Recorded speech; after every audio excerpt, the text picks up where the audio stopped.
These are a couple flamers that we've built for row flaming. They're a hooded flamer, just a simple mild steel hoods we've built with a thermal weed control propane head in each one. It boxes in the heat and it lets you use a lot less gas, go faster, and we only flame as stuff is emerging. We don't try flaming once the crop is up.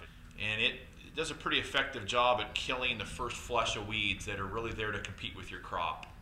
You only need to provide enough heat, just a flash heat, to where, just like on my skin, the cells on the epidermis of the leaf, you're trying to basically boil the water in those cells to where it ruptures the cell walls.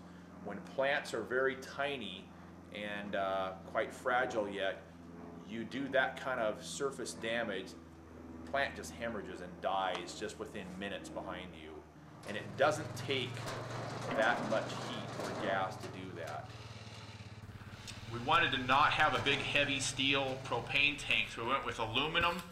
They're 10-gallon upright propane tanks, all manifolded together. Typically when we're flaming, we can go about 6 miles of flaming between fill-ups. We usually have the guys in the four-wheelers just set the trip odometer so they kind of know when to expect they're going to be running out of gas. And they can usually go around 6 to 7 miles, which is quite a few acres. We've got an electric winch on the back that's wired to the four-wheeler. We have a winch control up on the handlebar. We can raise and lower the hoods. We have a electric solenoid valve that switches it from pilot to full burn. So when they get to the end of the row, they flip it to pilot and the gas shuts way down to just a very small pilot stream that keeps the flames lit.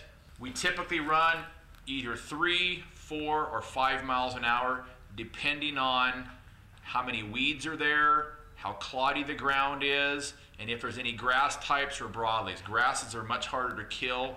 We typically go slower. We usually run the gas pressure anywhere from 25 to 35 psi.